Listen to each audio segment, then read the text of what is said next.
jangan asal ikut-ikut teman. Ini adalah sesuatu yang sangat berbahaya. Kenapa? Karena kamu menghabiskan waktu kamu hanya dengan mengikuti orang saja. Dan begitu saya masuk ke kelasnya dan keluar, saya langsung cari advisor saya bilang, saya ngerti apa yang gurunya ajar. Saya makan di kafeteria, tiba-tiba ada yang duduk, kita berkenalan sama teman-teman saya yang berkulit hitam. Kemudian dia bilang, iya, saya apapun ceritanya, fokus ke survivability dulu, kehidupan dulu. Passion itu bisa kita lakukan setelah kita ada modal ini.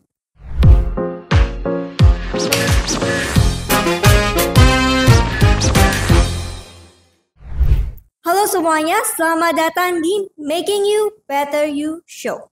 Saya Sarah Aura Anthony sebagai host dari acara hari ini. Making You Better You Show adalah acara yang dimana kami mengundang para narasumber yang ahli dari bidang-bidangnya tersendiri dan memiliki pesan-pesan positif kepada semua orang. Untuk narasumber hari ini, kami mengundang salah satu CEO dari PT Super Andara Steel, yaitu Pak Jonathan. Jadi topik hari ini adalah topik After Life School. Karena menurut saya, perjalanan Bapak sebagai remaja adalah perjalanan yang sangat menarik untuk dibagikan kepada semua orang. Maka dari itu kita mulai saja podcast hari ini. Mari kita sambut tamu undangan kita, Pak Jonathan. Halo semuanya. Ya. Jadi sebelum mulai mungkin Pak Jonathan bisa memperkenalkan diri lebih dalam gitu Pak. Baik, nama saya Jonathan Junus, saya adalah salah satu direktur di PT Super Andara Steel. Saya sudah bekerja di perusahaan ini sekitar 10 tahun. Nah, saya pun tamatan dari Metodis 2 di Medan, kemudian saya melanjutkan studi saya itu di Amerika, di UNCC, Charlotte. Nah, kemudian setelah itu saya kembali dan melanjutkan usaha keluarga ini. Oke, baik Pak. Jadi untuk pertanyaan pertama nih ya Pak. Jadi untuk bidang apa sih yang paling Bapak tekuni pada saat masa remaja? Ketika saya di masa remaja, bidang yang saya tekuni itu fisika. Karena saya itu suka meka dan juga suka science fiction, sehingga menurut saya fisika itu benar-benar ada melatih kita punya logika. Nah, dan juga saya pun tertarik dengan bagaimana sesuatu itu bekerja, sehingga itu yang menarik saya untuk belajar fisika lebih banyak. Namun tidak hanya sampai di sana, saya juga menyukai aktivitas ekstrakurikuler setelah sekolah itu, seperti kegiatan OSIS, paduan suara, voli, dan lain sebagainya. Oh baik Pak. Jadi untuk pertanyaan selanjutnya nih Pak. Jadi kita sebagai remaja kan terkadang bimbang nih. Jadi bagusan kita sebagai remaja itu fokus terhadap satu bidang yang kita sukai ataupun ke bidang-bidang lainnya ataupun meluas gitu Pak. Kalau saya sih, menurut saya kalau sebagai remaja itu dulu, saya lebih suka itu tidak hanya fokus ke satu hal, tetapi kita pelajari beberapa hal sekaligus juga. Kenapa? Karena dengan kita explore ke hal-hal yang baru, itu kita bisa saja terbuka passion baru ataupun dari curiosity menjadi passion gitu. Jadi dari sana mungkin bisa menimbulkan sebuah karir baru ataupun opportunity baru. Baik Pak. Jadi untuk pertanyaan selanjutnya itu kita kan bimbang nih terhadap hal yang paling kita sukai gitu. Passion apa sih kita? Jadi cara untuk kita menemukan passion kita itu bagaimana Pak? Ada beberapa cara. Satu itu apakah kita menggunakan jasa feng shui dengan melihat pace, ataupun dengan psikolog supaya kita itu bisa melihat by destiny itu kita tuh cocok masuk ke bidang apa. Nah, atau kita sendiri yang mengikuti kata hati. Apa sih yang membuat saya senang dengan melakukan apa? Lalu satu lagi mungkin bisa kita coba telusuri ke lebih dalam lagi ke sisi yang belum kita ketahui, apa sih yang membuat kita tidak nyaman itu, apakah memang setelah saya eksplor ke dalam sana bisa menemukan sesuatu yang bisa membuat saya atau membuat saya menemukan sebuah passion baru. Baik Pak. Jadi hal-hal penting apa saja sih yang harus diperhatikan agar kita itu supaya bisa berkembang gitu Pak? Berkembang sebagai remaja, Ya. paling gampang membaca. Itu yang guru saya masukkan ke dalam otak saya ketika saya di Amrik itu. Kenapa? Karena membaca itu kan banyak buku ya. Jadi dari buku sejarah, terus ada filosofi dan yang lainnya itu kita bisa belajar apa dari sejarah yang lain itu. Itu bisa kita pelajari tentang leadership. Dan leadership itu tidak akan pernah bisa kadaluarsa. Prinsipnya sama semua. Nah, kemudian buku-buku self improvement juga boleh dibaca. Kenapa? Karena itu sering sekali kita bisa mendapatkan sebuah ide-ide baru. Kemudian bagaimana cara orang bisa menyelesaikan tantangan yang dihadapi. Kita bisa melihat betapa syukurnya kita bisa mendapatkan hal yang kita ada daripada penulisnya yang mengalami hal yang tidak disukai, bagaimana. Nah, di sanalah kita bisa belajar dari kisah-kisah orang dan kita bisa mendapatkan inspirasi-inspirasi yang bisa kita pakai nantinya selama kita bekerja. Ataupun dari sana mungkin kita bisa mengikuti jejak mereka untuk mencari inspirasi untuk apa sih kita hidup itu. Gitu ya. Iya, baik-baik, Pak. Jadi menurut Bapak itu membaca ya salah satu caranya. Jadi untuk pertanyaan selanjutnya mungkin Bapak bisa share pengalaman Bapak dalam karir Bapak gitu, Pak. Pengalaman apa nih? Karir. Karir. Yang mungkin bisa dicontohi untuk para remaja gitu, Pak.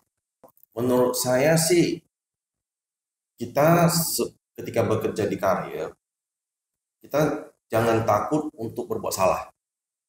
Banyak kali kita yang barusan lulus dari SMA itu kita masih takut-takut. Soalnya kita selama di SMA itu kita belajar yang jawaban yang benar dan jawaban yang salah.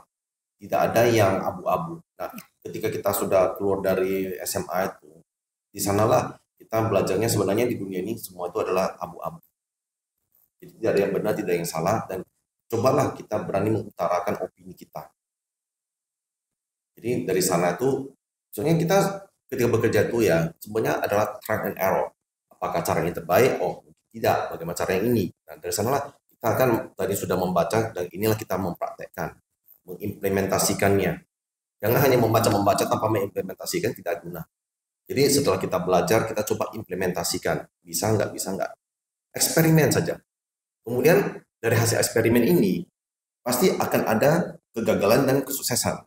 Kegagalan itu bukanlah end of the world. Itu adalah the beginning. Nah, coba dari sana kita pelajari, introspeksi diri lagi. Apa yang bisa kita pelajari dari sana? Kalau kita berhasil bagaimana? Celebrate little victory. Dari sanalah bosan tumbuh secara perlahan itu kepercayaan diri kita.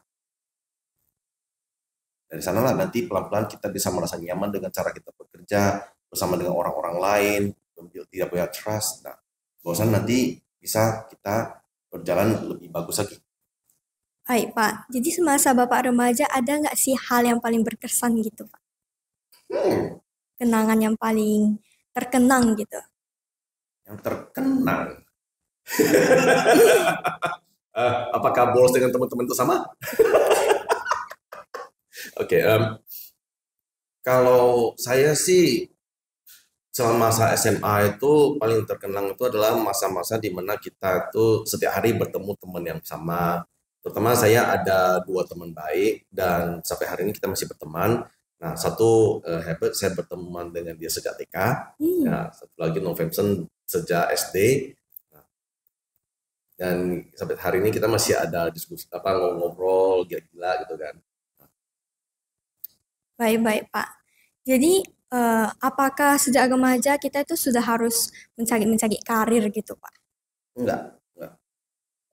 Ketika remaja, menurut saya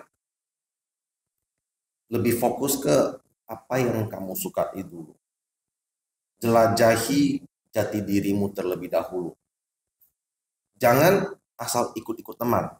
Ini adalah sesuatu yang sangat berbahaya. Kenapa? Karena kamu menghabiskan waktu kamu hanya dengan mengikuti orang saja.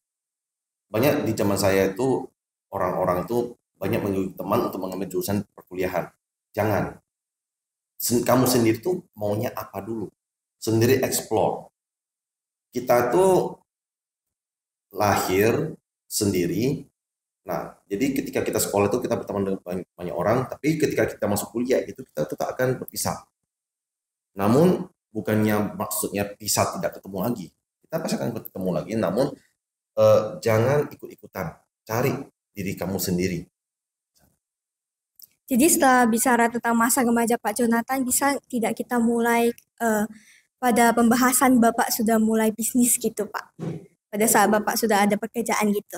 Sure, why not? Sure, oke. Let's do. Oke, baik. Jadi untuk pengalaman Pak Jonathan pas pertama kali berbisnis itu gimana ya Pak? Awalnya ketika saya masuk ke karir saya di sini itu tanggung jawab saya lebih banyak di internal.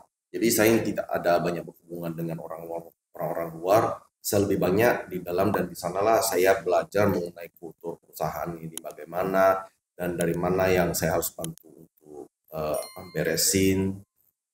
Itu dulu, kita pelajari dulu kulturnya, cara kerjanya dulu. Kemudian barusan kita mulai pecahkan norma-norma yang ada. Karena kebetulan di Amrik saya belajar komunikasi, sehingga itulah yang saya pakai di dalam karir saya di sini. Bapak bilang dulu Bapak di Amerika itu ambil bagian komunikasi. Iya. Kenapa Bapak lebih tertarik di bidang komunikasi nih daripada bidang bisnis gitu Pak? Oke, ini bakal panjang nih. Oke, jadi awal-awalnya itu saya ke Amrik, saya pikirnya oke, saya akan belajar bisnis gitu kan. Jadi saya mengambil jurusan bisnis, coba. Jadi masuk ke kelas, nampak kurvanya 3 garis turun bersatu, dan lagi saya lihat, aku nggak ngerti. Mungkin di engineer, mungkin karena ada hubungan dengan engineer, saya ke engineer. Di engineer lebih parah lagi, tidak hanya 3, ada 4 kurva itu masuk kumpul pisah lagi, dan lebih parah. Saya pun sampai bingung mau bagaimana. Jadi saya ke international student advisor saya tanya, saya mau bagaimana? Bisnis yang bisa melanjutkan usaha keluarga saya sudah bobol. Kemudian engineering pun bobol. Apa yang saya lakukan? Jadi guru saya tanya, jadi apa yang kamu suka? Saya bilang sama dia, saya suka ngomong. Jadi guru saya, ya kalau suka ngomong, ya coba komunikasi. Sudah, tes. Dan begitu saya masuk ke kelasnya dan keluar, saya langsung cari advisor saya bilang, saya ngerti apa yang gurunya ajar. Nah, dari sanalah saya memperdalam studi saya dalam komunikasi. Namun yang saya benar-benar fokus itu adalah komunikasi organisasi, di mana kita mempelajari beberapa teori-teori dan juga kasus-kasus dari perusahaan-perusahaan yang ada dulu itu, apa sih yang membuat mereka kuat, kultur mereka bagaimana. Jadi itu yang saya implementasikan ke dalam perusahaan saya. Baik Pak. Itu adalah hal yang sangat menarik ya bagi saya ya Pak ya. Terus selanjutnya mungkin Bapak bisa, dalam bisnis itu kan pasti ada namanya kegagalan. Jadi Bapak bisa nggak share tentang mungkin cara Bapak menangani dalam kegagalan tersebut gitu Pak? Ya,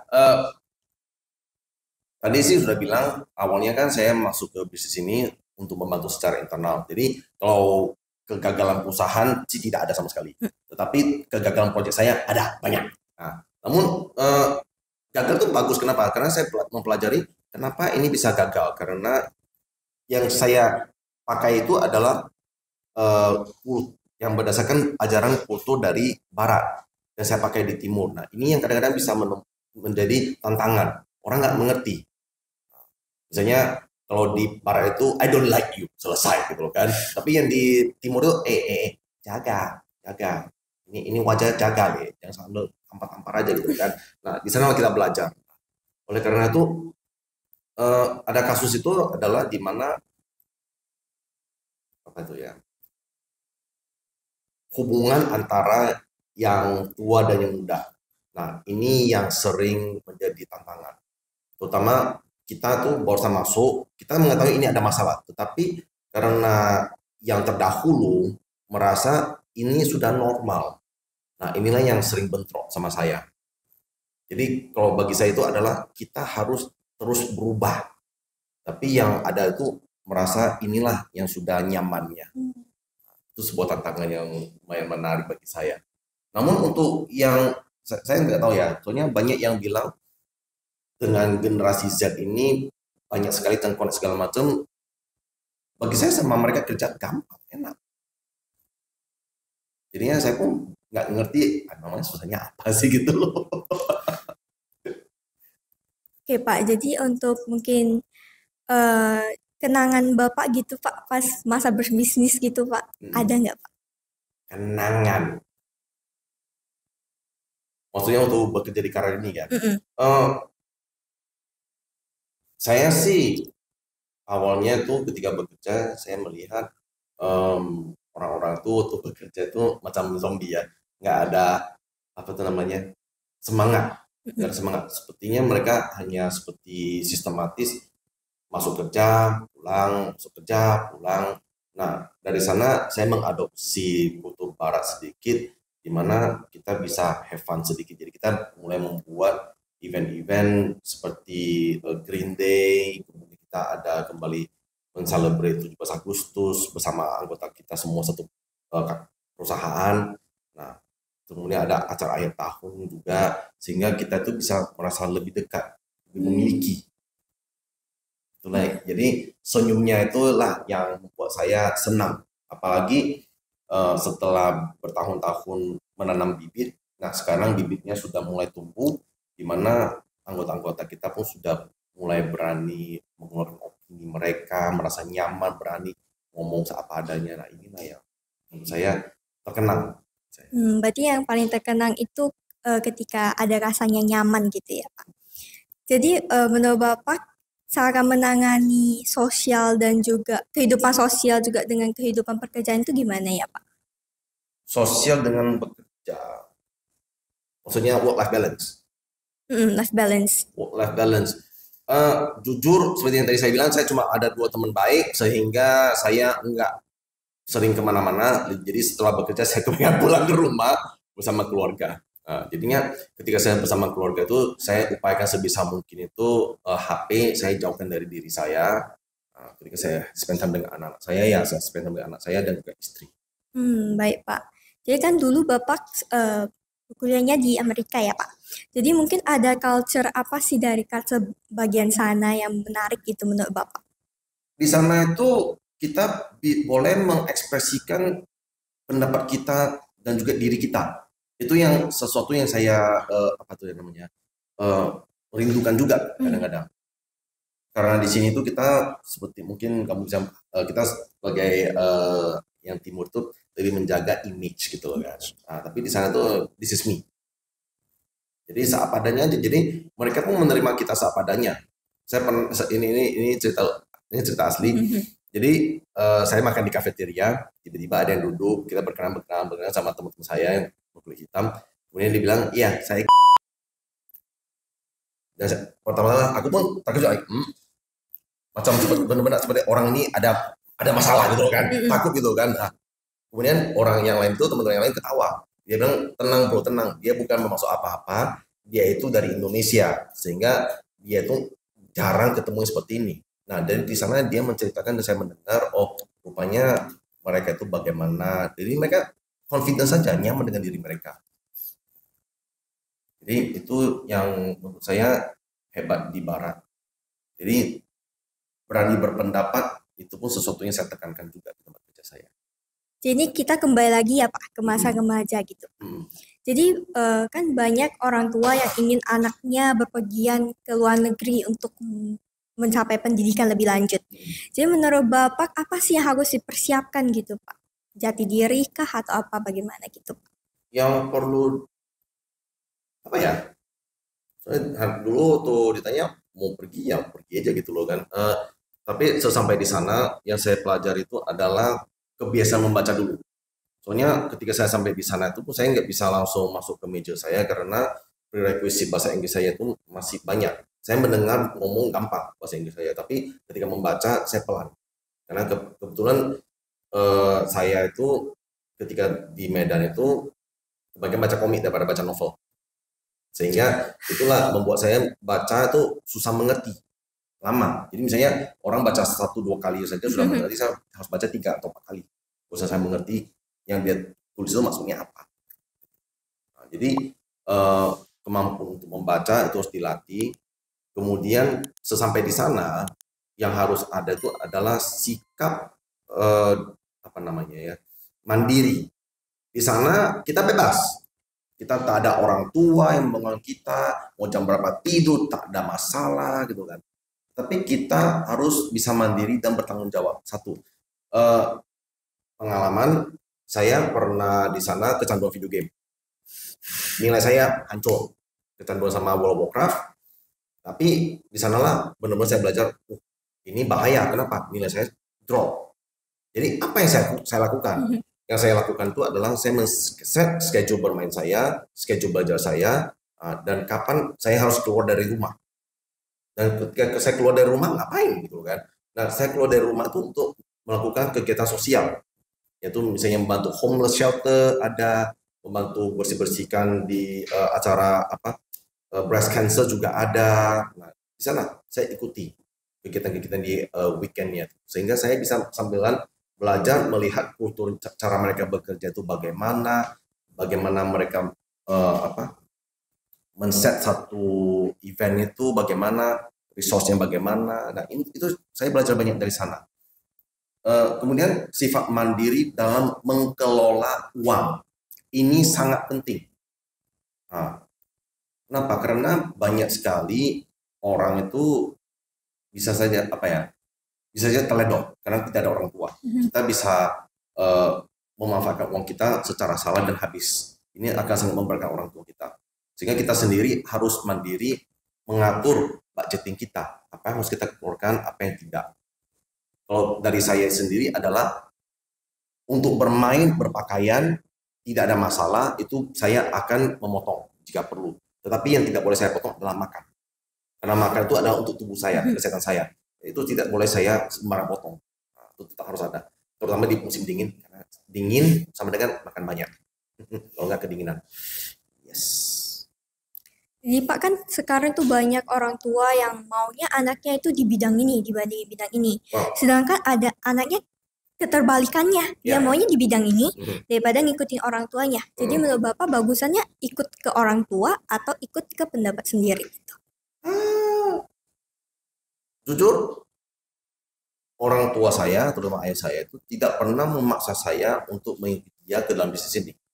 Tetapi dia lebih sering bilang, kamu perhatikan, pelajari dulu, perhatikan diri kamu sendiri bagaimana. Jadi dari sanalah saya menggali, apakah saya bisa melakukan ini. Soalnya jujur, saya melanjutkan usaha keluarga saya. Namun dulu cita-cita saya itu adalah membuat pabrik mainan, karena saya suka mainan robot gitu kan. Namun sejalan dengan waktu saya berpikir, apakah ini bisa menghidupkan saya enggak? Kalau saya langsung buka usaha sendiri gitu. Setelah saya lihat kelihatannya popularitas mainan itu di zaman sekarang itu menurun. Kebanyakan sekarang anak-anak itu lebih suka gadget. Nah, sehingga itu membuat saya pun agak menahan diri saya. Saya lebih memilih untuk melanjutkan usaha keluarga saya sendiri. Nah, namun lebih baik sih jangan dipaksa. Jangan memaksa anak untuk ikut. Biarkan mereka yang memilih. Lebih baik biarkan mereka memilih daripada nanti ketika mereka nggak senang, mereka akan bilang, kan papa mama suruh. Oh gitu kan. Nah, jadi biarkan mereka yang memilih, namun kasih beberapa guide.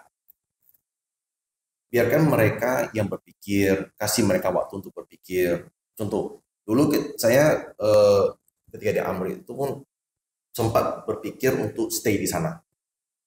Tetapi apa yang membuat saya kembali? Karena saya melihat opportunity di Indonesia itu kelihatannya pada waktu itu sebagai negara yang masih berkembang, kelihatannya masih banyak yang bisa saya explore, bisa saya ambil dari barat itu, saya pelajari, saya tuangkan di sini, kelihatannya masih ada opportunity saya. Jadi itu yang membuat saya pikir coba saya kembali ke Medan. Dan juga ya makanan juga lah. Makanan sini lebih enak.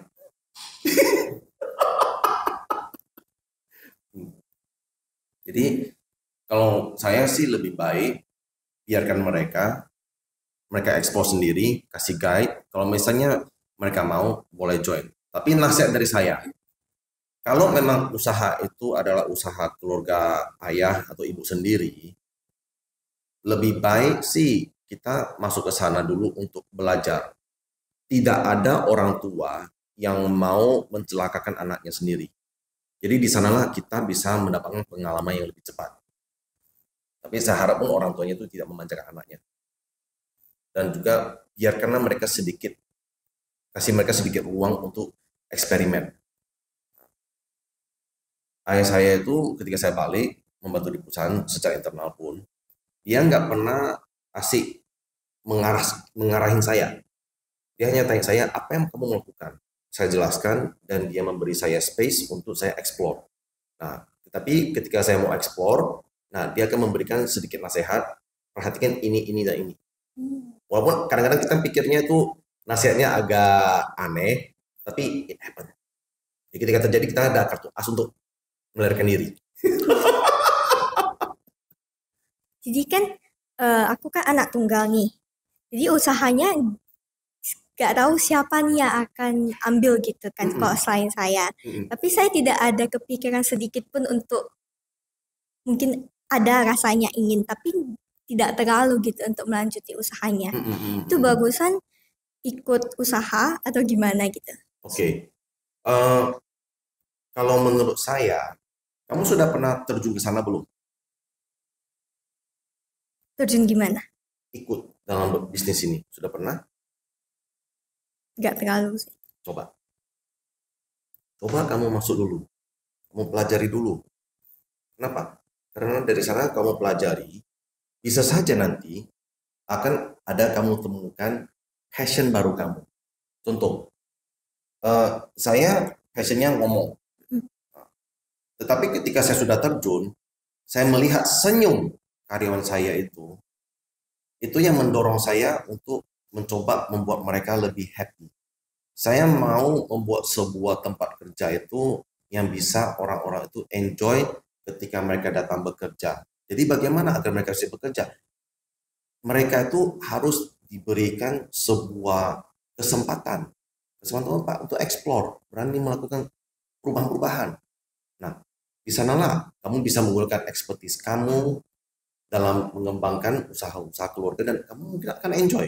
Kenapa? Karena orang tua kamu tidak bisa melakukan sesuatu yang bisa kamu lakukan. Contoh, nanti kamu pelajari. Kamu kalau nggak salah kan suka di A. Bisa nggak kamu menggunakan A kamu untuk membantu perusahaan ini? Try. Jadi ini pun nanti bisa kamu temukan di buku Happy by Purpose. Passion itu dengan kamu sudah terjun, kamu lakukan, nanti akan ketemu passion kamu. Ini mungkin karena sudah memasuki usia yang menuju 40, jadi ketika kita ketemu remaja yang mau belajar, itu menurut saya adalah suatu waktu di mana kita seharusnya boleh men-share. Masih banyak yang saya mau lakukan, mungkin bisa saya akan coba kerjasama dengan CFL1. Semoga ke depan itu gimana ya, anak-anak yang sedang sekolah ini bisa mendapatkan sesuatu yang di luar negeri itu ada. Pengalaman-pengalaman itu perlu. Sebuah tambahan juga untuk para remaja. Di Korea sekarang, mereka menginterview orang tidak hanya berdasar melihat nilai, tetapi sekarang sudah mulai memasuki ke penilaian pengetahuan umum. Apa itu pengetahuan umum? Itu adalah pengetahuan yang ada di sekitar kita. Contoh, saya pernah ke Banjarmasin bertemu dengan orang, dan orang itu bertanya, bagaimana itu peristiwa di Center Point yang ditutup? Aku bingung. Orang di Banjarmasin bisa tahu di sini, dan mereka mau tahu. Oke. Jadi mereka itu sebenarnya bukan hanya mau tahu, mereka menilai kita. Kamu sebagai orang Medan, tahu nggak kejadian Medan? Itu loh. Nah, di dunia, misalnya yang baru lewat ini adalah Olimpiade Paris. Nah, menurut kamu Olimpiade Paris gimana? Kalau misalnya kita tidak mengikuti berita, kita pasti nggak akan bisa jawab apapun. Kita pikir, ya bagus. Padahal kan banyak insiden-insiden yang terjadi di sana gitu kan. Itulah yang mereka mau tahu. Terutama misalnya kalau kita mau melamar kerja sebagai sales, orang sales kalau tidak membaca koran, tidak tahu kejadian apa-apa, ketemu orang nggak akan bisa ngomong. Itu merupakan sebuah tantangan bagi yang muda-muda. Makanya kenapa sering membaca. Walaupun membaca dari koran boleh, kalaupun nggak dari website pun boleh. Yang penting membaca atau mendengar. Kalau ini sekarang aku mau tanya bagian pada saat COVID-19 nih Pak, kan banyak bisnis yang terombang-ambing gitu, ada bisnis yang bahkan mencapai kegagalan. Ya. Jadi Bapak menangani pada masa COVID-19 itu gimana kondisi dan cara menanganinya? Cara menanganinya sih jujur itu sama yang atas. Tapi syukurnya sih di perusahaan kita itu selama COVID-19 itu tetap boleh bekerja ya. Challenge-nya itu adalah ketika kita disuruh melimit orang yang masuk kerja. Di sana benar-benar kita itu dihajar oleh realita bahwasanya digitalisasi itu diperlukan. Jadi kita yang belum, bagaimana? Untungnya kita mempunyai office yang besar sehingga kita bisa membagi orang kita itu ke beberapa area dan bisa men-set schedule sehingga ada yang masuk ganjil, ada yang masuk genap. Jadi di sana lumayan menarik sebenarnya. Tapi ketika masa COVID itu kita sama sekali tidak ada pengurangan orang sama sekali, tidak ada PHK. Namun kita malahan melihat ini adalah sebuah opportunity di mana kita bisa mendapatkan bibit-bibit yang sudah terfilter sama orang, namun karena senario buruk ini mereka harus dilepas dan kita menampung orang itu. Kita banyak mendapatkan bibit-bibit unggul juga ketika masa COVID. Jadi menurut Bapak tips dari untuk menjadi seorang leader yang bagus itu atau leadership itu bagaimana? Nah, untuk leadership itu tergantung karakter orang masing-masing. Nah, ada yang menggunakan iron fist, ada punya yang lebih merangkul. Nah, kalau saya sih lebih ke mix ya. Kadang bagi saya itu ada waktu di mana saya harus langsung bilang ini harus dijalankan. Tapi kadang-kadang ada juga saya bilang, ayo kita sama-sama pikir.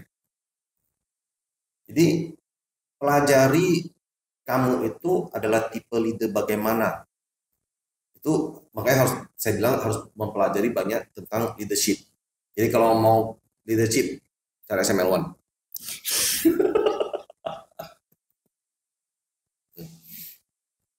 Karena masing-masing tidak ada satu cara leadership itu yang mutlak.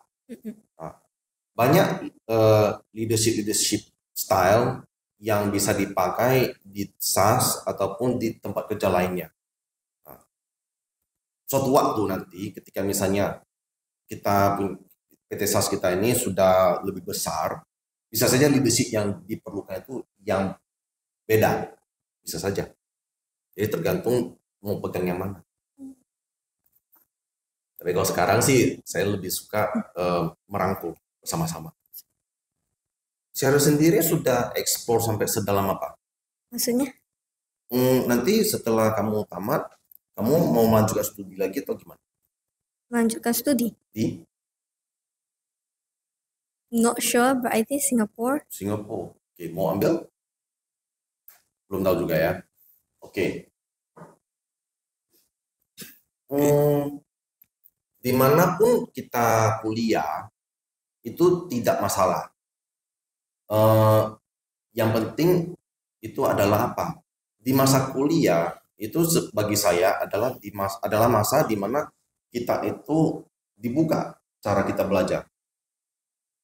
Selama ini kita di sekolah kan diajarin ini pertanyaannya, ini jawabannya.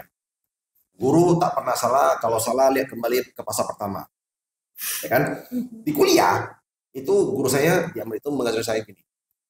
Saya di sini adalah instructor, saya bukan teacher. Jadi apa yang saya share boleh kamu tanya dan saya akan menanyakan kembali kenapanya. Di sana kita mempunyai perdebatan, pertanyaan-pertanyaan, percakapan. Nah itulah yang menumbuh. Jadi kita itu di sana adalah diubah cara belajar kita. Cara belajar itu bisa saja dari cara kita mendapatkan informasi, memfilter informasi, mengorganisasinya, dan bagaimana kita bisa mengaplikasikannya. Mengaplikasikan pengetahuan inilah yang paling susah. Membaca buku itu gampang, Tapi bisa nggak kita pakaikan di kehidupan sehari-hari kita? Itu yang susah, yang minta ampun. Dan itulah yang ditanyakan oleh guru saya. Kenapa? Jadi kita di komunikasi tidak hanya hafal mati teori, tapi dia bertanya contohnya. Itu yang susah. Jadi itulah yang saya rasa kalau sekolah dimanapun tidak ada masalah. Benefit kamu sekolah di dalam negeri sama di luar negeri bagaimana? Kalau kamu di Medan, nah, itu nanti lebih banyak karena kamu tinggal di satu rumah dengan orang tua, semua kamu pasti akan tetap di comfort zone kamu. Tapi kalau kamu bisa di luar, nah di sana kan tidak ada orang tua lagi, uangnya dikirim pas-pasan atau bagaimana, nah itulah di mana saat kamu harus mengelola. Para remaja harus belajar mengelola uang. Kenapa? Karena nantinya itu setelah bekerja, kamu juga sudah harus mulai mengelola uang kamu. Jangan mendapatkan gaji itu langsung sampai akhir bulan habis.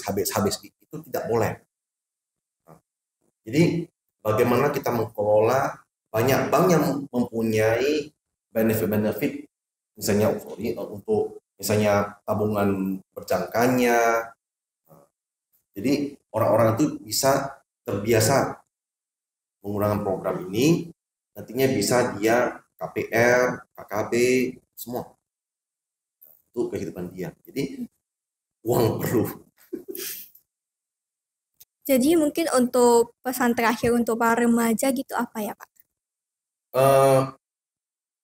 Sekarang ini banyak sekali topik mengenai kerja toksik lah, kemudian harus mengikuti passion lah gitu kan. Maksud saya adalah begini, kita bekerja untuk apa? Duit. That's the fact. Yeah. Duit untuk apa? Kehidupan. Jadi apapun ceritanya, fokus ke survivability dulu, kehidupan dulu. Passion itu bisa kita lakukan setelah kita ada modal ini.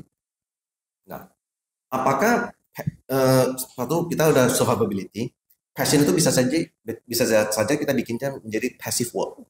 Nah, sehingga kenapa? Ketika dia menjadi passive work, kita itu bukan bekerja karena tekanan, nah, tapi kita enjoy. Contoh, misalnya saya adalah seseorang yang suka membuat konten. Nah, di pagi hari saya bekerja di kantor, di malam hari bisa saja sekarang kan boleh pakai masker sebagai starnya ataupun pakai avatar boleh gitu kan. Nah, di sana itu saya ada bikin konten-konten saya. Nah, itu saya tidak ada merasakan tekanan apapun. Kenapa? Karena saya merasa inilah saya dan inilah waktunya saya have fun. Nah, tetapi ketika kita membuat kita punya passion utama, kita ada tekanan apa? Kalau saya gagal di sini, maka saya nggak akan bisa mempunyai nafkah untuk hidup. Nah, jadi nasihat dari saya sih, kerja itu tidak bisa semuanya sesuai dengan passion. Tapi setelah kamu sudah bisa ada survivability, kamu punya passive income ataupun passion itu sudah bisa melebihi dari main income kamu punya pekerjaan, barulah di switch. Jangan semuanya mentah-mentah didudukan mengikuti passion saja. Ini yang menurut saya kadang-kadang banyak yang agak agak naif. Ini remaja-remaja harus agak hati-hati. Di dunia ini kita harus berpikir untuk survive terlebih dahulu. Terutama kita yang sudah menikah dan punya anak. Kita sudah ada tanggungan, itulah yang harus kita jaga terlebih dahulu, apapun ceritanya. Jadi untuk kesimpulan podcast hari ini tuh menurut Pak Jonathan tidak semuanya berdasarkan passion, tetapi semuanya juga berdasarkan tentang bagaimana cara kita tuh survive di kehidupan ini. Jadi mungkin itu saja untuk podcast hari ini. Terima kasih untuk Pak Jonathan yang sudah men-sharing semua hal-hal untuk para penonton. Dan terima kasih juga untuk para penonton yang sudah menonton dari awal hingga akhir acara podcast ini. Dan jangan lupa saksikan podcast-podcast selanjutnya dari acara Making You Better You Show. Saya Sarah Anwar Anthony, pamit undur diri. Terima kasih.